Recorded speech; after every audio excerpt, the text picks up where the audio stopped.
আপনারা যে যেখান থেকে জীবনের গল্পের ফেসবুক পেজ, ইনস্টাগ্রাম, টুইটার সহ ইউটিউব চ্যানেলের সাথে যুক্ত রয়েছেন সবাইকে স্বাগত। জীবনের গল্পের অনুষ্ঠানের মাধ্যমে আজ তুলে ধরবো এক নারীর জীবনের সংগ্রামের রাজপথের গল্প।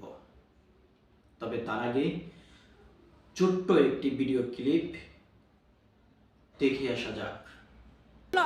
কোথায় ছিল আমেরিকা, লন্ডন, আপনাদের হাইব্রিডরা? কোথায় ছিল ঘরের বউ নেতাদের? কোথায় ছিল বান্ধবীরা? কোথায় ছিল কর্মীরা? আমরা ছিলাম। আপনারা দেখেছেন এই নারীর ছোট্ট একটি ভিডিও ক্লিপ। তো পুরো ঘটনাতে যাওয়ার আগে আমি আপনাদেরকে বলতে চাই, আজ হঠাৎ করে উনি এসে আমাকে বললেন যে ভাইয়া আমি আপনাকে চিনি, আমি বিভিন্ন সময় আপনাকে টেলিভিশনের পর্দায় দেখেছি। এর পাশাপাশি আমি আপনাকে যদি বলতে চাই, আপনার সম্পর্কে মোটামুটি আমার ধারণা আছে।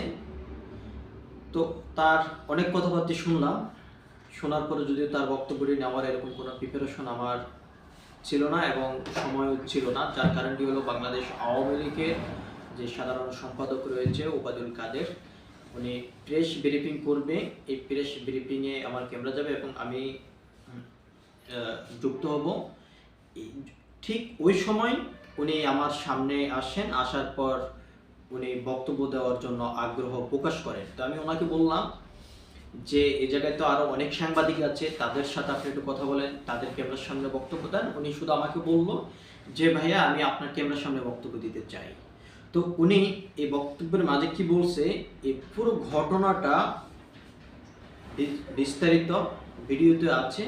ভিডিওটা ঘুরে এসে আমরা আপনাদেরকে একটু দেখাতে চাই।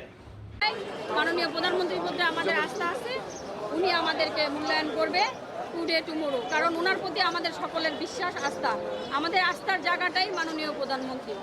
উনি হচ্ছে আমাদের আবেগের জায়গা, ভালোবাসার জায়গা, কষ্টের জায়গা।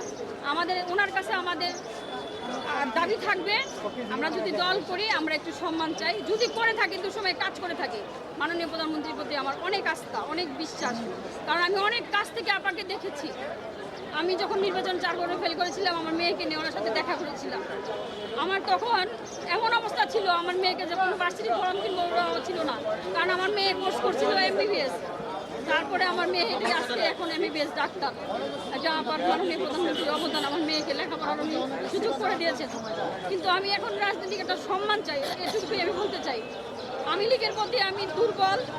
আমার হৃদয়টা ছিললে এই কলিজার মধ্যে রাম সীতার মতো, যেমন হনুমানের ভিতরে ছবি বেরিয়েছিল রাম সীতার, আর আমার যদি বুকটা ফেরাতে দেখাতে পারি, আমার ছেলে সন্তান মা বাবা এখানে নাই, শুধু মাননীয় প্রধানমন্ত্রী। কারণ আমি সংসারে অনেক অশান্তি, এই কারণে অশান্তি, আমি সংসারে সময় নেই, সময় দিয়েছি রাজপথে, মাটিকে ভালোবেসেছি, জয় বাংলা জয় বঙ্গবন্ধুকে ভালোবাসি, বঙ্গবন্ধুর আদর্শের রাজনীতি করে এখন পর্যন্ত মাঠে আছি। বাকি আর কিছু বলতে পারবো না। মাননীয় প্রধানমন্ত্রীর উপরে আমাদের বিশ্বাস, আস্থা, আমাদের আস্থার শেষ ঠিকানাই উনি। আমাদেরকে নেতারা সামনে আনবে না। এবং জেলা আওয়ামী লীগের উনি মারা গেছেন এবং আমার সভাপতিও মারা গেছে। আমি যাদের নেতৃত্বে রাজনীতি করছি ওনার দুজনেই মারা গেছে। ওনাদের হাতের প্রত্যয়নপত্র আমার কাছে আছে, তারা দিয়ে গেছে মৃত্যুর আগে। সেই প্রত্যয়নপত্র লই আমি আজও ঘুরি, কারণ আমি 2টা নির্বাচন করেছি, ওনারা জানে, ওনাদের সাথে কাজ করেছি। আমার শিবপুর উপজেলার যে MP মাননীয় জয়েন্দ্র হক মোহন ভূঁইয়া সাহেব, উনি আমাকে প্রত্যয়নপত্র দিয়েছে যাতে আমি দুঃসময়ে কাজ করেছি। কারণ উনি যখন MP আমাদের মহিলা লীগের কমিটি হয়েছে তখন বলেছে সে মাঠে ছিল, কোনো নারী ছিল না। আপনারা এই যে একটা প্রমাণ দেখেন, কেউ ছিল না। কোথায় ছিল আমেরিকা, লন্ডন, আপনাদের হাইব্রিডরা? কোথায় ছিল ঘরের বউ নেতাদের? কোথায় ছিল বান্ধবীরা? কোথায় ছিল কর্মীরা? আমরা ছিলাম, আমরা কাজ করছি, আমাদের জায়গা হয় না, আমরা 4 ভোটে ফেল করি, আমাদেরকে নেওয়া জায়গা। আমরা অত্যাচার, আমার ভাগিনাকে নির্বাচনের সময় তুলে নিয়ে গেছে, 3 দিন পর আমার ভাগিনাকে থানায় জমা দিয়েছে। আমি নিজে এসপিকে ফোন দিয়েছি, আমি লীগের সভাপতি সেক্রেটারি বলেছি, আমি যখন উপজেলা নির্বাচন করি ভাইস চেয়ারম্যানে নিয়ে গেছে, তাকে 3 দিন পরে থানায় জমা দেওয়া যায়, যাতে আমি কোনো আবার ওদের সাথে ক্রাইম না করতে, মামলা না করতে পারি। কারণ ওরা ক্রাইমটা করেছে, এটা জনগণ জেনে যাবে।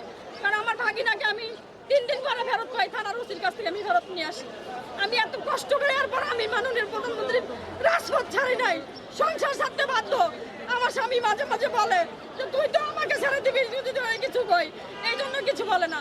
আমি এটা সত্য কথা, আমি শেখ হাসিনাকে ছাড়তে পারবো না, এটা আমার রক্তে মিশে গেছে, আমার এখন নেশা হয়ে গেছে। আমি খুব ভালোবাসি, আমি কোনোদিন কারো কাছ থেকে সুবিধা চাই নাই, আমি শুধু একটু রাজনৈতিক সম্মান চেয়েছি। আমি এখন ওই সম্মানটুকুই চাই।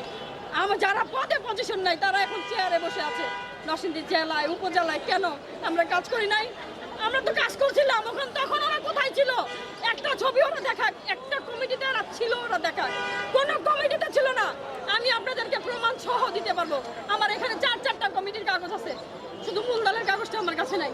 ওই কমিটির কাগজগুলো শুধু আমি নিয়ে জমা দিয়েছি। আজকে মনোনয়ন প্রত্যাশী আমি ওই মনোনয়ন ফর্মের সাথে জমা দিয়েছি, কারণ আমি এমপি হবো কিনা জানি না। আমার যদি যোগ্যতা থাকে, নেত্রী কোনো না কোনোভাবে আমাকে সুযোগ দিবে কাজ করার, যেহেতু আমি জনগণের জন্য কাজ করেছি।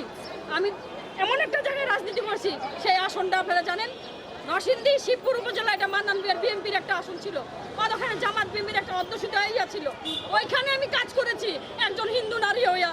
তখন ওনারা কেউ ছিল না, ওদের কেউ ছিল না। আমেরিকা লন্ডন থেকে এসে এখন মঞ্চে উঠায় বক্তব্য দেয় আমরা জামাত বিএনপির হয়ে যাই। কেন এইসব বলে? আমাদের কষ্ট লাগে।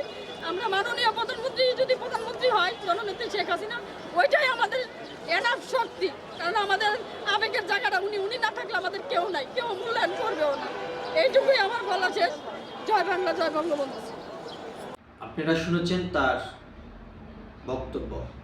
জীবনের গল্পের অনুষ্ঠানের মাধ্যমে তুলে ধরব তার জীবনের গল্পের আরো বিস্তারিত। আজকের মতো বিদায় নিচ্ছি আপনাদের কাছ থেকে। পরবর্তীতে ভিডিওর সাথে আবার দেখা হবে।